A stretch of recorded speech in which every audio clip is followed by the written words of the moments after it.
आमच्यावरतीवर तो का आरोप नाही झाला की सागर खोत किंवा सदाभाऊनी काम केलं नाही? सगळ्या सभा आम्ही लावल्या.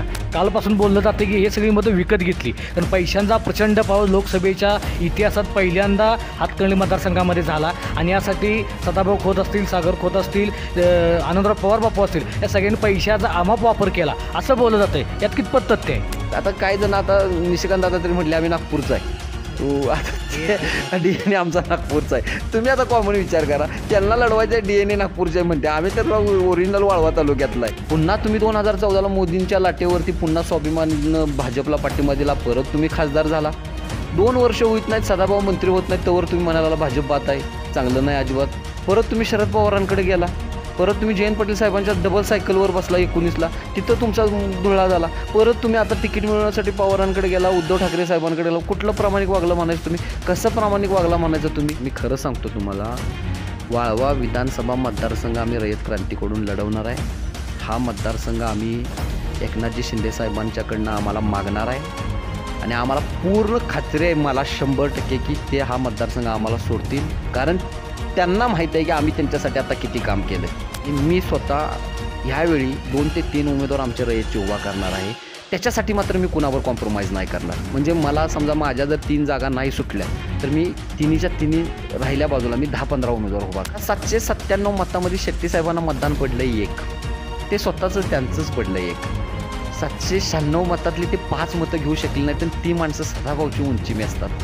माझा ते सल्ला मानणार नाही कदाचित, ते म्हणतील ही भामट्याच पोरगं मला काय सांगते. पण तिने चांगलं आत्मचिंतन करावं. आणि मगाशी मी तुम्हाला उदाहरण पण दिलं की कुठली माणसं जवळ घेऊन तिने आमची मापं काढली. असं कुठलंही गाव वाळवा विधानसभेतलं नसेल की माझा तिथं 4-4 आणि 5-5 राऊंड नाही झाले. तर उमेदवार तिसरे हलगे आमच्या हे बंद करायचं आहे मला. आता ते भाऊनी केलं, भरपूर आयुष्य त्यांचं त्यातच गेलं. मी आता थोड्या 10 वर्ष झालं करतो. आज माझं 36 वय आहे आणि आता 40कडे पोचीन 1 4 वर्षात. म्हणून मी माझी माणसं कधी उभा करू? त्याच्यामुळं मी काही झालं तरी इस्लामपूर नगरपालिकेमध्ये 2 ते 3 माणसं का. आजच्या निकालावरून असं कळलंय की जो आता कोण बंडखोरी करेल त्याच्या पाठीमागं वाळव्यातली जनता राहणार नाही. जो एकाच एक पक्षाकडनं उमेदवारी ज्याला मिळेल आणि जो लढवेल त्याच्या मागे जनता राहील, आणि जो बंडखोरी करेल तो जनतेला कळेल की हा कदाचित पुढे मॅनेज आहे का. आज आपण रयत क्रांती संघटनेचे नेते मान्य सागर खोत यांच्यासोबत आहोत.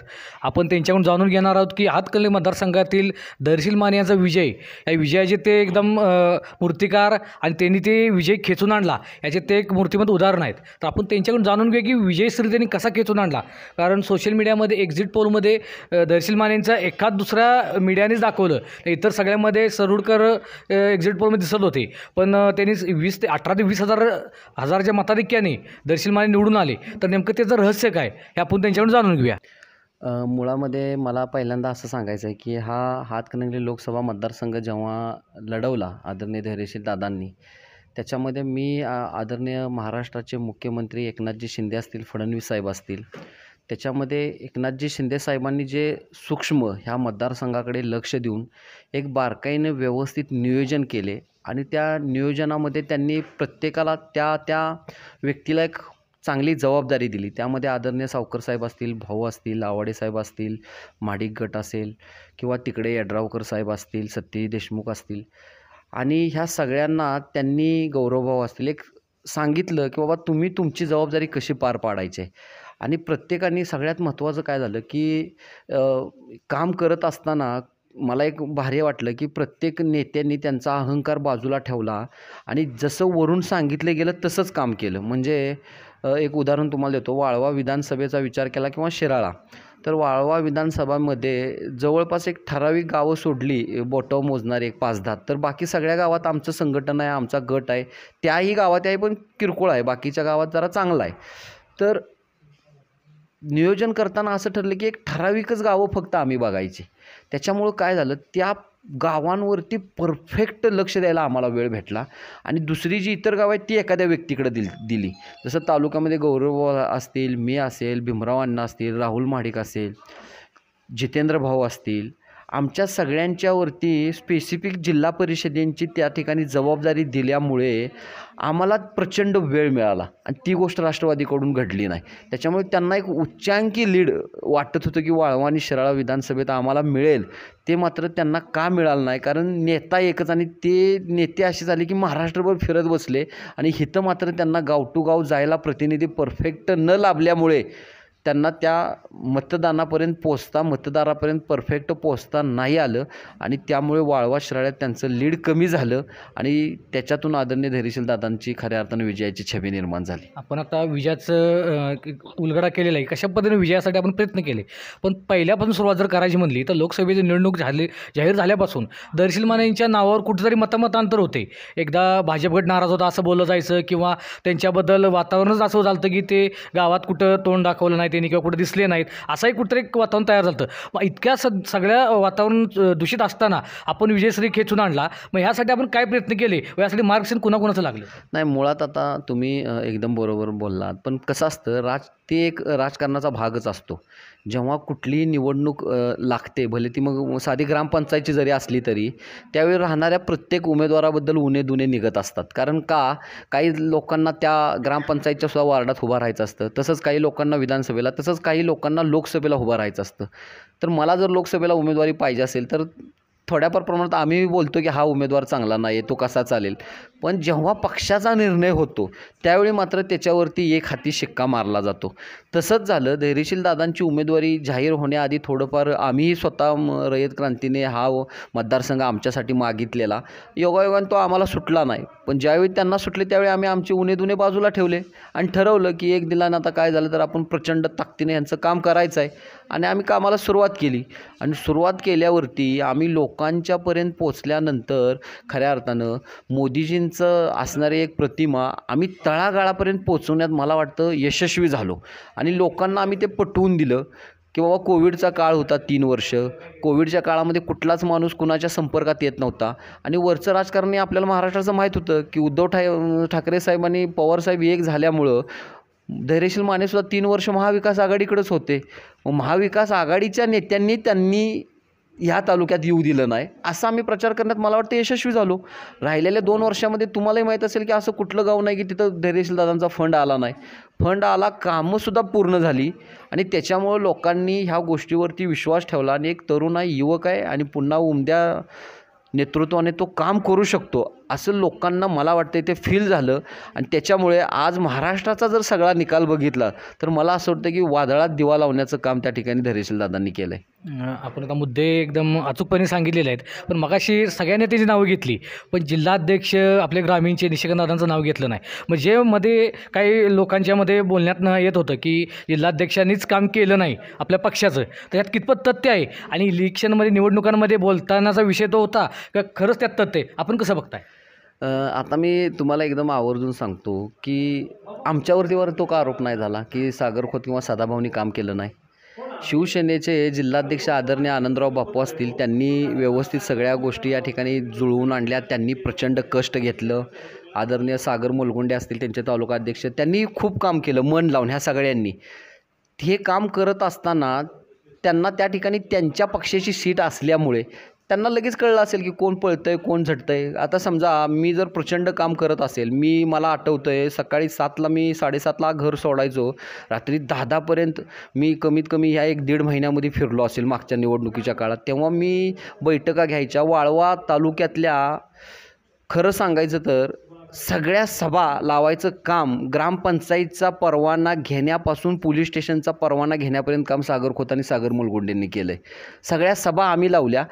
काही सभेंना सोडले, बोटावर मोजणाऱ्या 3-4 सभा सोडल्या, तर बाकीच्या सभेंना धैर्यशील दादासुद्धा आम्हाला भेटले नाहीत. पण आम्ही सभा केल्या. मग त्यात भवाननगरची सभा असेल, बावचीची सभा असेल, बागणीची असेल, शिगावची सभा असेल, इवन इस्लामपूरची सभा असेल. ह्याच्या परवानग्या काढल्या कोणी, कुठल्या कार्यकर्त्यांनी, हे त्यांना डोळ्यांनी दिसलं.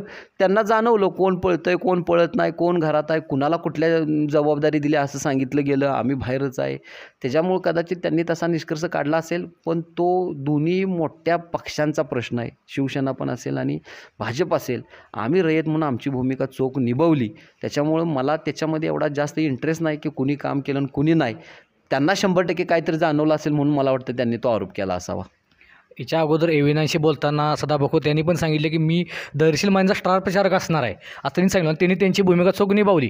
पण आपले एकेकाळचे गुरु असतील किंवा आपल्या वडिलांचे मित्र जे आता हातकणंगले मतदारसंघाचे उमेदवार होते, राजू शेट्टी, तर ते कुठेतरी खूपच पिछाडी पडले.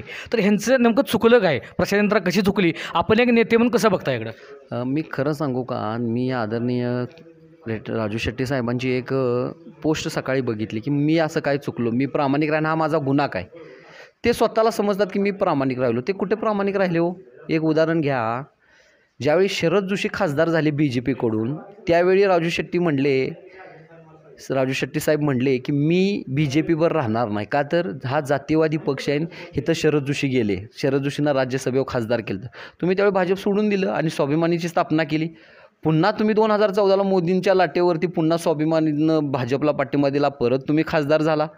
2 वर्ष होत नाहीत, सदाभाऊ मंत्री होत नाहीत, तोवर तुम्ही म्हणाला भाजप बात आहे, चांगलं नाही अजिबात. परत तुम्ही शरद पवारांकडे गेला, परत तुम्ही जयंत पाटील साहेबांच्या डबल सायकलवर बसला 19ला, तिथं तुमचा धुळा झाला. परत तुम्ही आता तिकीट मिळवण्यासाठी पवारांकडे गेला, उद्धव ठाकरे साहेबांकडे गेला. कुठलं प्रामाणिक वागलं म्हणायचं तुम्ही, कसं प्रामाणिक वागला म्हणायचं तुम्ही.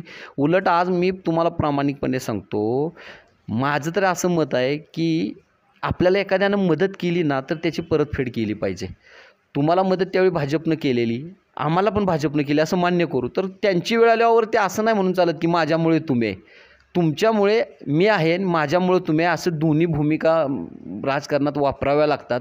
अहंकार बाजूला ठेवावा लागतो. अहंकार सोडून आता सदाभाऊसारख्या व्यक्तीला जर स्टेटमेंट द्यायचं झाले शेट्टी साहेब तर म्हणतात हा भामटा माणूस आहे, ह्याच्याबद्दल मी बोलणार पण नाही.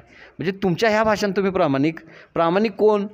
तुम्ही एखाद्या वेळी निर्णय घ्या, आयुष्यात पद मिळू किंवा न मिळू, सत्ता येतील सत्ता जाईल, पद येईल पद जाईल. एखाद्याला विरोध केला ना तो ठामपणे त्याच्या विचाराला आयुष्याच्या कडेपर्यंत करा. जसं आम्ही आदरणीय पवारसाहेबांच्या विचारांना, व्यक्तीला नाही विचारांना विरोध करून आम्ही ठाम आहे, तसं तुम्ही तुमची भूमिका जरवेळी का बदलत असता बरं. ती भूमिका तुम्ही जरवेळी बदलत असल्यामुळे खऱ्या अर्थानं मला असं वाटतं तुम्हाला लोकांनी 100% नाकारलं आहे. आणि ही भूमिका तुम्ही जर बदलली नसती, तुम्ही पहिल्यापासून कुणाच्या तरी दिशेने एकाच विचाराने चालला असता तर निश्चितपणे लोकांनी तुम्हाला जवळ केलं असतं. त्याच्यामुळे त्यांच्याबद्दल बोलायचं झालं तर मी काय तेवढा त्यांच्या उंचीचा नाही, भाऊन ते दोघं चळवळीतले मित्र आहेत. पण मला एक जाणवलं आज, रविकांत तुपकरांसारखा माणूस आज 2.5 लाख मते अपक्ष घेतोय. चळवळीचं नुकसान हे म्हणतात, हे हिनी किती चळवळीचं नुकसान केलं. आज सदाभाऊ मंत्री झाल्यावर हिनी चांगलं बघा. आता आज थोडं राजकीय बोलतो. सदाभाऊ आज मंत्री ज्यावेळी होते त्यावेळी जर हिनी हाय असं संघटनेला पिकअप दिलं असतं तर सदाभाऊ आज माड्यात खासदार राहिले असते, स्वतः शेट्टी साहेब आज हातकणंगल्यात खासदार असते, रविकांत तुपकरसारखा माणूस आज बुलढाण्यात खासदार असता. ह्या महाराष्ट्रामध्ये जालिंदर पाटील सरांसारखी त्यांच्याकडे माणसं आहेत, उल्हास पाटीलसारखी माणसं आहेत, ती माणसं आज आमदार असते महाराष्ट्राच्या विधी पटलावरती. 7-8-10 आमदार असते, 3-4 खासदार असते. शेवटी ही माणसांनी काय हो, शेतकऱ्यांसाठीच काम केलं असतं, गरिबांसाठीच काम केलं असतं. चांगलं संघटन आलं पण तुम्हाला ते मेंटेन करता आलं नाही. आमच्यासारख्या मुलांच्या ओटावरती मिशा चढल्या आणि संघटन फुटलं. आमच्यासारखी तरुण पिढी त्यांच्या हाताखाली मिळणार होती. मला जिल्हा परिषदेला विरोध केला. आज त्यांचा मुलगा सगळीकडे फिरतच होता प्रचाराला, माझ्या वडिलांना मतदान करा. मग का फिरायचं मुलांना. मी राजकारणालाच मतं मागितल्यातला प्रकार घडला. त्याच्यापेक्षा त्यांनी वळखायला पाहिजे होतं की बाबा आपण संघटना वाढवायची असेल तर आपल्यातली पोरं निवडणुका लढली पाहिजेत, आपल्यातली पोरं पुढं आली पाहिजेत आणि त्यांनी संघटनेच्या माध्यमातून सर्वसामान्य माणसांची कामं केली पाहिजेत. पण ह्यांचा प्रॉब्लेम मला एक असा जाणवला आहे की माझ्यापेक्षा मोठा सदाभाऊ होईल काय, माझ्यापेक्षा मोठा तिकडं बुलढाण्यामध्ये रविकांत तुपकर होईल काय, माझ्यापेक्षा मोठा चुकून भविष्यात जालिंदर पाटील होईल काय. त्याच्यापेक्षा ही सगळी माणसं एका मर्यादित ठेवायची. त्याच्यामुळे प्रॉब्लेम काय झाला सांगतो आहे का, नेतृत्वही वाढलं नाही आणि नेतृत्वांच्या खाली जी माणसं होती ती पण बिचारी वाढली नाहीत. चांगली उरात आलेली संघटना बाद झाली आणि त्याच्यामुळं आज आलेले दिवस असं म्हणता येणार नाही की आम्हाला चांगले आहेत त्यांना वाईट आणि त्यांना चांगले आम्हाला वाईट. महाराष्ट्रामध्ये संघटनेची वाईट अवस्था झाली एकाच गोष्टीमुळं की राजकारणाच्या पटलावरती एखाद्या पक्षाची संदिग्धपणा करून शेट्टी साहेबांना ती खऱ्या अर्थानं अलायन्स मेंटेन करता आली नाही. जर ती आपण आता रयत संघटनेचं नेतृत्व करताय, आपण आता तरुण आहात, आपण आता बोलताना असं बोललात की राजू शेट्टी साहेब माझे चिरंजीवी आता बाहेर प्रचाराला फिरत आहेत. तर येणाऱ्या काळामध्ये कुठं राजकारणात कोण कोणाचा शत्रू नसतो, कोण कोणाचा मित्र नसतो. राजकारणात येणाऱ्या काळामध्ये ही शेतकरी संघटना वाढीसाठी आपण प्रयत्न करणार आहात का, किंवा रयत क्रांती संघटनेबरोबर त्यांच्याशी कुठंतरी नेत्यांसाठी किंवा आपल्या शेतकऱ्यांसाठी कुठंतरी जर मिळते होतं घ्यायची वेळ आली तर आपण त्यासाठी प्रयत्न करणार आहात का. ते कसं आहे, आता तो मी लगेच असा काय निर्णय लगेच असा इमिजिएटली आता म्हणजे ह्यावेळी काय बोलू शकत नाही. पण शेवटी तुम्ही म्हणता त्याचं कोण कोणाचा कधी खूप काळ राजकारणात शत्रू नसतो आणि मित्र नसतो. शेवटी आम्ही सगळी सर्वसामान्यांसाठी काम करणारीच माणसं. काही वेळा दिशाहीन सगळे नेतृत्व किंवा आम्ही काय सगळ्याच उणे दुणे त्यांच्या असतात, सगळेच आमच्या चुका असतात असं नसतं. टाळी कधी एका हाताने वाजत नसती. पण तुम्ही म्हणताय तसं भविष्याच्या काळामध्ये झालं म्हणजे त्यांचा मुलगा काम करतो म्हणून मला वाईट वाटत नाही. त्याने जर चांगलं काम केलं. आम्ही एक थोडं मिनिटं थांबवतो. आम्ही एव्हीएन मराठीमधनं मध्ये बातम्यांसाठी फिरत असताना ग्रामीण भागा असतील एक वयोवृद्ध लोकसुद्धा अशी बोलायची की ही राम लक्ष्मणाची जोडी शेतकऱ्यांसाठी टिकली पाहिजे. आता ते तुम्हाला प्रामाणिकपणे वाटतं, पण मी एक उदाहरण देतो. बघा, मी आज उघड जरा बोलतो. संदेसाहेब स्वाभिमानीचं काम करतात वाळवा तालुक्यात. त्यांचं स्वतःचं गाव पेठ आहे. त्यांचा 4 नंबर बूथ आहे बरं का. 4 नंबर बूथमध्ये मगाशी पेठचे काही नागरिक माझ्याकडे आलते. त्यांनी मला मतदान दाखवलं. तुम्हाला पण आश्चर्य वाटेल. बघा, टोटल मतदान झालं 797. किती? 797. त्या 797 मतांमध्ये ते एवढे मोठे तालुक्याचे नेते आहेत स्वाभिमानीचे आहेत, 100% आहेत. त्या 797 मतामध्ये शेट्टीसाहेबांना मतदान पडलं 1. ते स्वतःचंच त्यांचंच पडलं 1. 796 मतातली ते 5 मतं घेऊ शकले नाहीत. आणि ती माणसं सदाभाऊची उंचीमी असतात. ह्याचं सगळ्यात मोठं दुःख आहे. म्हणजे त्या वार्डात त्यांच्या घरातल्यांचं मतदान आहे का नाही हे मला माहीत नाही, पण तिथं मतदान किती पडलं आहे? 1. तुम्हाला मी आता ते झाल्यावर तुम्हाला मी पेठचं सगळं वार्ड वाईज दावतो. 797मध्ये 1 मतदान पडते. ती माणसं म्हणतात, आमचा एखादा कार्यकर्ता त्यांना म्हणलेला मला आठवतं आहे. शेट्टीसाहेब मागच्या 2 महिन्यापूर्वी वाळवा विधानसभेत आलते एकाच्या घरी, माझ्या कार्यकर्त्याच्या भाऊंच्या. कार्यकर्ता म्हणताना आमचा मित्र आहे तो जिवलग. आणि मला त्याचा फोन आला सकाळी की आज शेट्टीसाहेब माझ्या घरी येणार आहेत. आणि मला फोन आला, आणि सागर भाऊ मी काय करू? म्हटलं 100% वेलकम आहे, बोलव. कारण ती एक मोठी व्यक्ती आहे. तुला स्वतःहून जर फोन येत असेल तर प्लीज असं म्हणू नको की साहेब तुम्ही घरी काय येताय, सदाभाऊ नाराज होतील, सागर नाराज होईल का? सागर का म्हणतो? कारण तो मित्र आहे माझा. बिंदास बोलव म्हणलो. त्यानं बोलवल्यानंतर त्यांनी साहेबांना एकच गोष्ट सांगितली की तुमचं आणि भाऊंचं साहेब मिटवून घ्या. त्यावेळी वकील साहेब म्हणले की ते शक्य नाही, त्या माणसावर आम्ही काम करू शकत नाही. तुम्ही आज साहेबाला काय दिलं? 1 मतदान तुमच्या वार्डात. म्हणजे ह्या माणसांच्याकडनं साहेबांनी ती प्रामाणिक आहेत. 100% भाऊंसाठी त्यांनी खूप केलं आहे, झटल्यात. मी त्यांना, कारण ते माझ्यापेक्षा सगळे वडीलधारी मंडळी असल्यामुळे मी असं वैयक्तिक खूप खालचे आरोप कोणावरही स्वाभिमानीच्या करू शकत नाही. कारण मलाही माझ्या जीवनामध्ये राजकारणात पुढं आणताना त्यांची चांगली सगळ्यांची मदत झाली स्वाभिमानीची. पण जे सांगायचं काय आहे तुम्हाला की ह्या माणसांचं ऐकून राजू शेट्टी साहेब किती हलक्या कानाचे झाले. त्यांना कळलं नाही कुणाची किंमत किती आहे.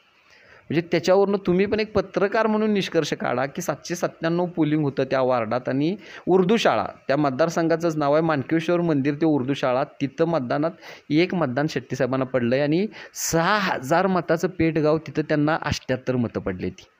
आता धैर्यशील माने साहेब 18 ते 20 हजार मतांनी निवडून आले. पण आता कालपासून बोललं जातं की हे सगळी मतं विकत घेतली. कारण पैशांचा प्रचंड पाऊस लोकसभेच्या इतिहासात पहिल्यांदा हातकणंगले मतदारसंघामध्ये झाला. आणि यासाठी सदाभाऊ खोत असतील, सागर खोत असतील, आनंदराव पवार बापू असतील, या सगळ्यांनी पैशाचा अमाप वापर केला असं बोललं जातं. यात कितपत तथ्य आहे?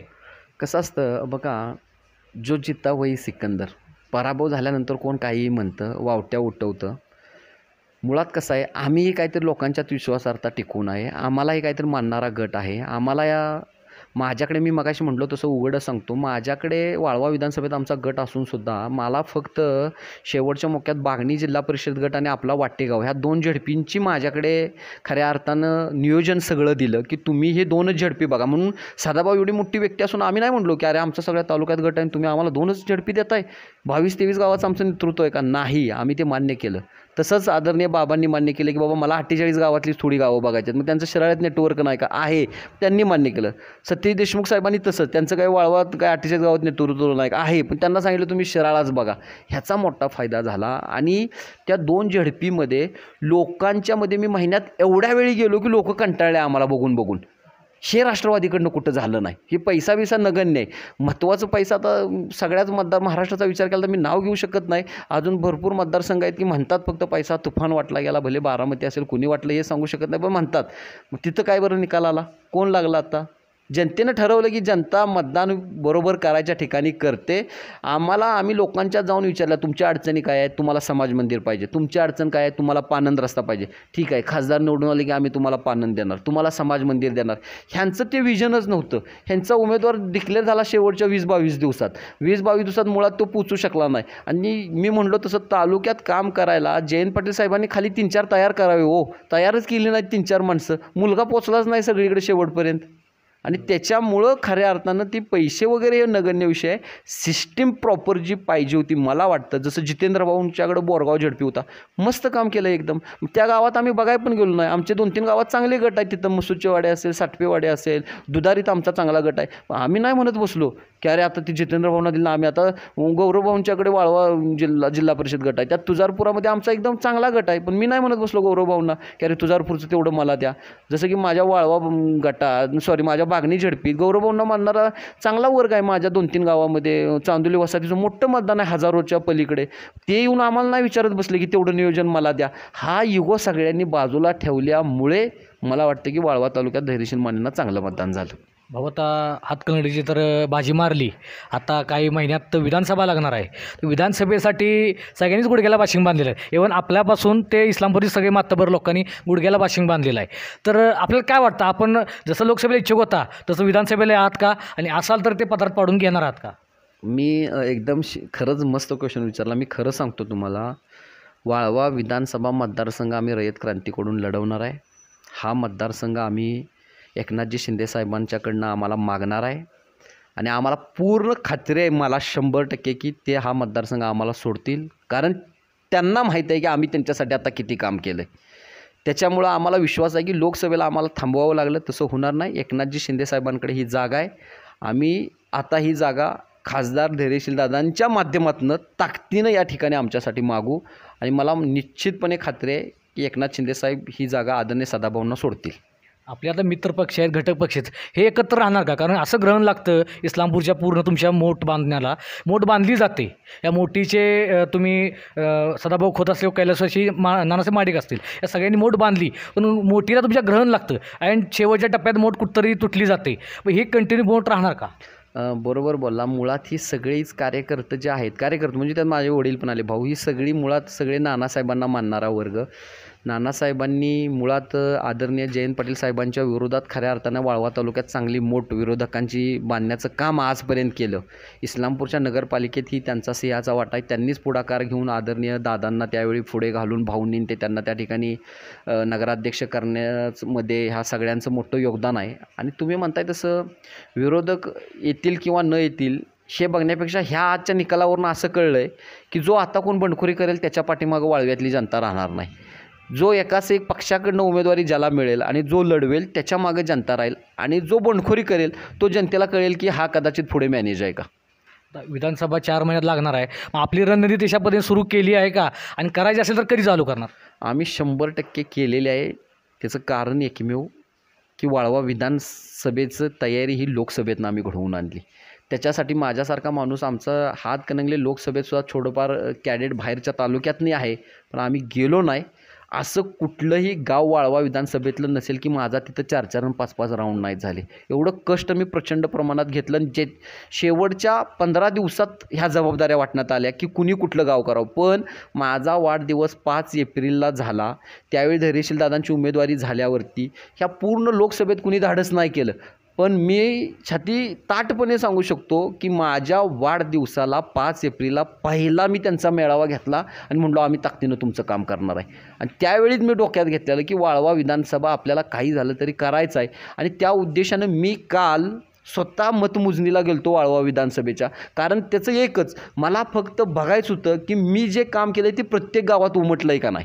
म्हणजे काही ठिकाणात आता समजा बोरगाव आदरणीय भाऊंचंच गाव, पूर्ण तिथं काय आम्ही म्हणू शकत नाही आमचं, पण छोटी जी आता लवणमाचीसारखं एक छोटं गाव, मला माहीत होतं मागच्या वेळी धैर्यशील दादांना तिथं लवणमाचीत मतदान पडलेलं बघा. मागच्या लोकसभेला 178 आणि काल 294 मतं पडली. मला आनंद झाला की लवणमाचीत यार आपला जलवा चालला आहे.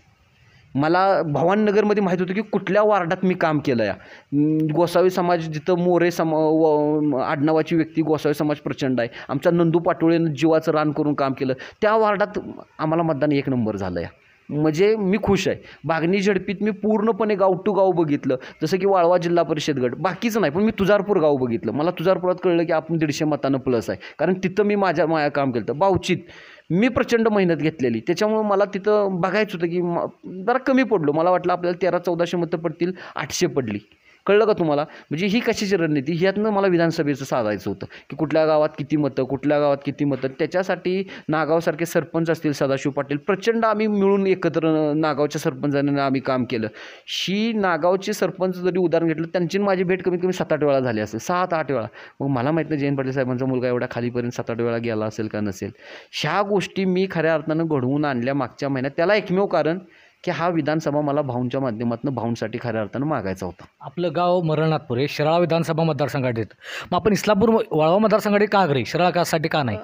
बघा आता शिराळा पण तुम्हालाही माहीत आहे की मी वाटेगाव जिल्हा परिषदात चांगली तयारी भाऊंच्या माध्यमातून केलेली आहे आणि वाटेगावात 2000+ लीडसुद्धा आता मिळालं. 2000+ लीड मी धैर्यशील दादांना वाटेगाव झडपीमध्ये दिले. जवळपास 2500पर्यंत लीड मी दिलं आहे.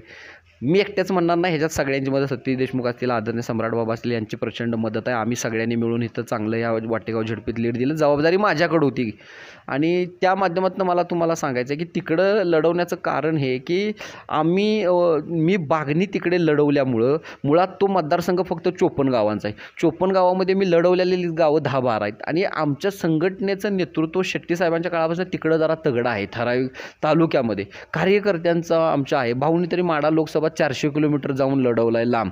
आणि हा तरी यार स्वतःचा तालुका आहे. स्वतःच्या तालुक्यात म्हणू शकत नाही वाळवा कुठला आणि शिराळा कुठला. मी माझ्या तालुक्यातला मतदारसंघ सिलेक्ट केला आहे. काय माणसं आता भविष्यात आपल्यातली सुद्धा म्हणतील की सदाभाऊ इकडचे आले कसे चालणार आणि ते शिराळ्यातनं. आता काय जण आता निशिकांत दादा तरी म्हटले आम्ही नागपूरचा आहे. आता DNA आमचा नागपूरचा आहे. तुम्ही आता कॉमन विचार करा, त्यांना लढवायचं DNA नागपूरचे म्हणते, आम्ही तर ओरिजिनल वाळवा तालुक्यातला आहे. मग भाऊने जाऊन जर क्रांतिसिंह नाना पाटलांसारखा जर जाऊन येड्यात तिकडं जाऊन जर माड्याला लढवलं असेल तर इथं तरी स्वतः आहे. कारण कासेगाव जयंत पाटील साहेबांचं गाव तरी ते वाळवा विधानसभा, त्यांचंही गाव शिराळा विधानसभेतच आहे. जरी मतदान नोंदणी त्यांनी मागणी आता साखराळला केली असली तरी त्यांचं मूळचं गाव कुठलं आहे, मूळचं गाव तरी असंच आहे. त्याच्यामुळे तो विषय गौण नाही आहे कोण कुठनं लढवतं. महत्त्वाचं एकच आहे की तुम्ही तिथल्या लोकांसाठी काय करता. लोकांसाठी चांगलं काम करा, लोक तुम्हाला तुमच्या पदरात चांगलं देतील. अगदी थोडक्यात शेवटचा प्रश्न, नगरपालिका ही सगळ्यांचा जिव्हाळ्याचा विषय, आपल्याही तसा जिव्हाळ्याचा विषय, कारण आपण मागच्या नगरपालिकाही सुद्धा मारलेली आहे. तर यावेळेस सुद्धा नगरपालिकेसाठी सगळे एकत्र म्हणून निवडणूक लढणार का आपापल्या परीनं आपापले लढणार? नाही नाही नाही आम्ही कधी असं आपापल्या परीनं, म्हणजे मी तेवढा उंचीचा नाही की मी म्हणू शकतो आपापल्या परीनं. आमचा पहिला खरं प्रामाणिकपणे एकच हेतू असणार आहे. राहुलदादा माडिक असतील, भाऊ असतील, विक्रम भाऊ असतील, आवर्जून आनंदराव बाप्पू असतील, सगळ्यात मेन यांच्या माध्यमातून आम्ही एकत्रित राहणार आहे काही झालं तरी इस्लामपूर नगरपालिकेसाठी. आणि मी स्वतः ह्यावेळी 2 ते 3 उमेदवार आमच्या रयतचे उभा करणार आहे. त्याच्यासाठी मात्र मी कुणावर कॉम्प्रोमाइज नाही करणार. म्हणजे मला समजा माझ्या जर 3 जागा नाही सुटल्या तर मी तिन्हीच्या तिन्ही राहिल्या बाजूला मी 10-15 उमेदवार उभा करणार. त्याला कारण एक आहे की माझ्याजवळची फिरणारा माझा वर्ग असेल, आमचा मित्र जिवलक सरफराज असेल, आमचा मित्र मोहसिन असेल, आमचा स्वप्नील सूर्यवंशी असेल, जितेंद्र सूर्यवंशी असेल, ह्यांच्या महत्त्वाकांक्षी आहेत. मग ह्या पोरांना मी कधी उभा करू. त्याच्यामुळं मी त्यावेळी थोडा वाईटपणा कोणाचा आला तर एक्स्ट्रीमली सॉरी, पण पर्याय नाही. मला माझी पोरं उभा मित्र राजकारणात आणावी लागतील, उभा करावे लागतील, कारण ती समाजसेवा करतात. त्याच्यामुळे इस्लामपुरात माझी एकच इच्छा आहे की ह्या सगळ्या ज्यावेळी वाटाघाटी होतील तेव्हा आम्हाला चांगला वाटा सन्मानाने त्या ठिकाणी जागेचा मिळावा, म्हणजे जेणेकरून आम्हालाही काम करता यायला मजा येईल. नाहीतर उमेदवार तिसरे हलगे आमच्या हे बंद करायचं आहे मला. आता ते भाऊनी केलं, भरपूर आयुष्य त्यांचं त्यातच गेलं. मी आता 10 वर्ष झालं करतो. आज माझं 36 वय आहे आणि आता 40 इकडे पोचीन 4 वर्षात. म्हणून मी माझी माणसं कधी उभा करू. त्याच्यामुळं मी काही झालं तरी इस्लामपूर नगरपालिकेमध्ये 2 ते 3 माणसं का असेल ना, मी आबाळ फेपलत नाही. 28 उमेदवार आहेत. लगेच म्हणलो का तुम्हाला 28 मग आम्हाला कुणी नाही कॉम्प्रोमाइज केलं तर आम्ही माप 20 पण उभा करू शकतो परत. बरोबर आहे की नाही. पण व्यवस्थित व्हावं आणि मला विश्वास आहे भाऊंच्या नेतृत्वातच, राहुलदादाच्या नेतृत्वात, आनंदराव बापूंच्या नेतृत्वात, विक्रमभाऊंच्या नेतृत्वात हे व्यवस्थितपणे घडेल. शेवटचा प्रश्न, आपण आता राजकीय बोललो, आता येऊया आपण आपल्या शेतकरी वर्गात. आपण काही शेतकरी नेतृत्व करतात. आता राव शेट्टी साहेब कुठेतरी बॅकफुटला गेले असं म्हणता येतं की, कारण ते आता सत्तेत नाहीत, पण आपण सत्तेत आहात. मग आता सदाभाऊ खोत असू दे, सागर खोत असू देत, हे शेतकरीची नाळ जे पूर्वीपासून धरून आलेले आहेत आणि त्यांच्या आयुष्याला शेतकरीची नाळ लागलेली आहे, तर ती नाळ पुढे जपण्यासाठी ऊस दर असू दे, कांदा दर असू दे, दूध दर असू दे, यासाठी रस्त्यावर याच्या अगोदर तुम्ही पुण्याला दूध दरासाठी आंदोलन केलं होते, यशस्वी करून घेतलं. पण कुठंतरी जसं राव शेट्टी साहेब आंदोलन करतात तसं आपल्या मतदारसंघात, आपल्या विधानसभा हातकणंगले मतदारसंघ लोकसभेत असू दे, इथं कुठंतरी सदाभाऊ खोत असू किंवा सागर खोत ऊसासाठी आंदोलन करताना कुठंतरी कमी पडतायत का? आणि त्यासाठी ते इथून पुढं शेतकरी संघटनेचे राव शेट्टी जसे करत होते आंदोलन, तसे आपण करणार आहात का? बघा, अतिशय उत्तम तुम्ही प्रश्न विचारला. तुमच्या ह्याच्यासाठी 5 मिनटं मी घेतो. म्हणजे जेवढं मला नॉलेज आहे ज्ञात आहे, एक गोष्ट तुम्हाला सांगतो ऐका, हेच तर शेट्टीसाहेब चुकले. काय चुकले? मान्य आहे, प्रत्येक गोष्टीची एक वेळ असते लढा देण्याची. त्यांना मागे लढा देण्यापर्यंत सगळं ठीक होतं.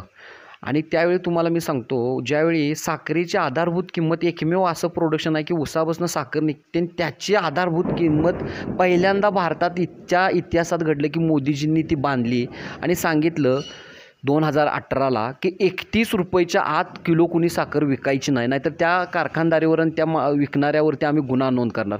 आणि त्याच्यामुळं कायमस्वरूपी उसाला दर वाढतच गेला आणि FRP ऑटोमॅटिक मिळत गेली. ह्यावेळीसुद्धा आमचा मेन मुद्दा काय झाला तुम्हाला सांगतो ऐका. आमच्याकडून शेतकरी नेते म्हणतायत म्हणून की बिना आंदोलनाची 245 रुपये 275 रुपये FRP टनाला वाढवली, तरी पण आंदोलन कशासाठी पाहिजे हो? आता ते 100 रुपयेचं काय झालं? कुणी दिले बरं 100 रुपये? काय गरज होती तुम्हाला? आम्ही लोकांना काय पटवून दिलं? आत्ता आम्ही धैर्यशील दादांच्या माध्यमातून काय करणार आहे बघा. म्हणजे मी तुम्हाला सांगतो, ते घडेल न घडेल हे महत्त्वाचं नाही. आमचा मुद्दा लोकांना आम्ही काय सांगितला की गावोगावी आम्ही सहकार खात्याकडनं अशी मंजुरी आणायचा प्रयत्न करणार आहे की गावोगावी वजन काटे उभा राहावेत आणि त्या वजन काट्यामध्ये त्याच्यासाठी धैर्यशील दादांना सांगितले तुम्ही संसदेत आवाज उठवा, आम्ही महाराष्ट्राच्या विधिमंडळात उठवतो. आणि जे सहकारी कारखाने असतील त्यांनी त्या गावातल्या वजन काट्याचा ऊस बंधनकारक असणार की आपल्या इथं आत घ्यावा आणि त्याचं तोलमोल करू नये की का वजन करून आला. तर आत्ताची मेन गरज ते, कारण टनाला वजन काट्यात किती हाणत्यात शेतकऱ्याचं. तर तुम्ही जर गावोगावी वजन काटे समजा एखाद्या जिल्हा परिषद वाईज पंचायत समिती वाईज वजन काटे जर बसवले सा आणि तिथं जर शेतकऱ्यांना वजन ऊसाचं केलं आपल्या ट्रॅक्टरचं आणि मग तो कारखान्यात घालवला तर त्याचा याच्यात नफा आहे का तोटा आहे? 100% नफा आहे. मग मॉडर्न विचार करून आपण पण मॉडर्नमध्ये पुढे गेलो पाहिजे का. दरवर्षी ऊस आंदोलन आली करा आंदोलन 2 पोरं मिली, आपण म्हणलो ज्यांनी मारली ज्या काँग्रेस राष्ट्रवादी त्यांच्याकडे तुम्ही शेट्टीसाहेब खासदारकीसाठी गेला 2019. काय गरज होती? आम्हाला म्हणजे म्हणतात अप्रामाणिक तत्व. कुठं होती हो प्रामाणिकपणा, अतत्व? त्यावेळी कुठं गेली? 2 पोरं मिली आणि काय मिळतं हो? किती जणांच्या अंगावर गुन्हा आहेत? आज ह्या इस्लामपूर कचेरीमध्ये महिना चुकत नाही की आम्ही एक 13-14 जण जात नाही. इस्लामपुरात आम्ही ते टायर बियर जाळून तिथं आंदोलन केलं, एक गाड्या फोडल्या. परत तुम्हाला सांगतो दूध आंदोलनात आम्ही 2-3 टँकर फोडले. ते मी म्हणत नाही शेट्टीसाहेब भाऊंच्या एवढे काय माझ्यावर गुन्हे आहेत, पण थोडेफार आहेत. पण कोर्टात आम्हाला जावं लागतं. त्या पोरांच्या लग्न नाही ती. आधुनिक होऊया ना आपण पण. दुसऱ्या बाजूनं पण जरा विचार करा, आरोग्याचे प्रश्न आहेत, मूलभूत सुविधा आहेत, ह्यांच्याकडे पण थोडंफार का लक्ष दिलं पाहिजे का नाही? दिलं पाहिजे. ह्या गोष्टींकडे द्यायचं असेल तर उठसूट आंदोलन कर. आंदोलन करायचं आहे का स्टंट करायचं आहे हे आधी ठरवा. आंदोलन करून मिळवायचं असतं त्यावेळी 100% करा. ज्यावेळी गरज नसते आणि लोकांना फक्त भासवायचं आहे की हे आंदोलन आहे, हे मला वाटतं चुकीचं आहे. शेट्टीसाहेबांमुळे फायदा शेतकऱ्यांचा झाला आहे का? 1,00,000% झाला आहे. सदाभाऊंमुळे झाला आहे का? 1,00,000% झाला आहे. पण मी काय म्हणतोय, एक विषय तुम्ही किती मरेपर्यंत तोच ठेवणार आहे का? आजच्या युवा पिढीनं तोच मरेपर्यंत ठेवायचा आहे का? कुठेतरी आज बघा, म्हणजे माझं प्रेडिक्शन आहे वैयक्तिक, कालपासून फेसबुकला फिरते आणि ते रिअल असू शकतं. कांद्यामध्ये व्यवस्थित केंद्र सरकार कांद्याचा मुद्दा हाताळू शकलं नाही म्हणून उत्तर महाराष्ट्रात सगळ्यात दणका बसला. कारण का तर त्यांनी एक्सपोर्ट इम्पोर्ट करायच्या निर्यात आयात धोरणावरती व्यवस्थित लक्ष न दिल्यामुळं कांद्याच्या चाळीला अनुदान. सदाभाऊ मंत्री होते कृषी मंत्री त्यावेळी, किती भारी होतं. भाऊंना लगेच कळत होतं की कांद्याचा दर पडल्यात तर कांदा चाळीला अनुदान द्या. शेतकरी कांदा चाळीमध्ये त्याला चाळ म्हणतात जिथं कांदा ठेवतो तिथं उत्तर महाराष्ट्रात, त्याच्यामध्ये तो 1-1 वर्ष ठेवतो तर त्याच्यासाठी त्याला अनुदान द्या. बँकेकडनं लोन दिलं तर बिना व्याजी लोन मंजूर करून द्या, म्हणजे तो टेन्शनमुक्त राहील. ह्या गोष्टी जरी केल्या असतात तरी भरपूर झालं असतं. पण हे सांगायला तिथं सुद्धा काम करायला शेतकरी माणूस पाहिजे. बरोबर आहे की नाही? मग सगळ्याच गोष्टी BJP आमचं घटक पक्ष आहे पण सगळंच आमचं ऐकतं असं पण नाही. काही गोष्टी आम्हाला टाळतं आहे. मग 100% आपलं ऐकेल असं नाही. थोडंफार करून घ्या, थोडंफार सोडून द्या. आता मी दुधाचं आंदोलन केलं, 5 रुपये दर वाढवला, पण तो अजून काही ठिकाणी शेतकऱ्याला भेटलाच नाही. हे आम्हाला आता कळतं आहे. ह्याच्यासाठी आम्ही आता लढा तयार करणार. अजून अशा लढा आपण सगळ्यांनी तयार केलं तर दूध आंदोलनामध्ये आता बघा, तुम्हाला मी एक उदाहरण देतो. दूध आंदोलनामध्ये शेट्टीसाहेब मग काय अग्रेसिव्ह होत नाही, दूध संघ आहे स्वतःचा म्हणून. म्हणजे असा डाऊट मग माझ्यासारख्याच्या मनात काय येणार नाही बरं? तुम्ही ऊस आंदोलन करताय, दूध आंदोलनात काय अग्रेसिव्हपणा घेत नाही, तुम्ही उच्चांकी दूध का दर देत नाही तुमच्या. त्यांचं त्या चुकत्या असं मी म्हणत नाही. कदाचित मार्केटिंगला पुढं दूध जायला काहीतरी अडचण असू शकते. त्यामुळं असे संदिग्ध क्लिअर चांगलं माणसाने प्रामाणिक बोलावं नसतं, नाही तर पुढच्याला दोषच आणि तो बादच असं चालणार नाही. तुम्ही पण शेतकऱ्यांसाठी झटता हे माझ्यासारख्याला मान्य आहे. पण आज तुमची अवस्था का झाली? कारण मला असं प्रामाणिक वाटतं फक्त एकाच गोष्टीमुळं, प्रत्येक वेळी भूमिका बदलणं, स्वतःची भूमिका एक संत पुढे न घेऊन जाणं. त्याच्यामुळे तुमचंच नुकसान नाही, चळवळीचं महाराष्ट्रातलं नुकसान झालं. आणि त्याच्या पलीकडं उमदे तयार होणारे महाराष्ट्रातले शेतकऱ्यांचे नेतृत्व आज बाद झाले. देवेंद्र भुयार कुठं आहे? गायब आहे. रविकांत तुपकर बिचारा गायब. अहो 2.5 लाख मतं घेतली. आज तुम्ही बार्गेनिंग पॉवर वापरून जर त्या बिचाऱ्याला, सदाभाऊ आज खासदार असते समजा चुकून माकून माड्यात, तुम्ही इथं खासदार असता तर आज तुम्ही 100% महायुतीकडनं जागा एक खिचू शकतली असती बुलढाण्याला. 3 खासदार असते आज आपले. का बरं आमच्यासारख्या शेतकऱ्याच्या पोराला चांगलं वाटलं नसतं? बाकीचे निवडून येतात ती काय लय शेतकऱ्यांसाठी दिवे लावतात? कोण दिवे लावतात? पण ते का निवडून येतात? तर दुसरे पण प्रश्न असतात माणसांच्यात गेलं, बसणं उठणं मिसळणं. आणि मी 1 मिनटं घेऊन थांबतो आता बघा. म्हणजे मला शेट्टी साहेबांच्याबद्दल एक गोष्ट आवर्जून सांगायची असते. ते म्हणतात काही वेळा पद वगैरे महत्त्वाचं नाही, हे नाही. मग खासदार का लढवतं? अण्णा हजारेसारखं चळवळीत काम करा.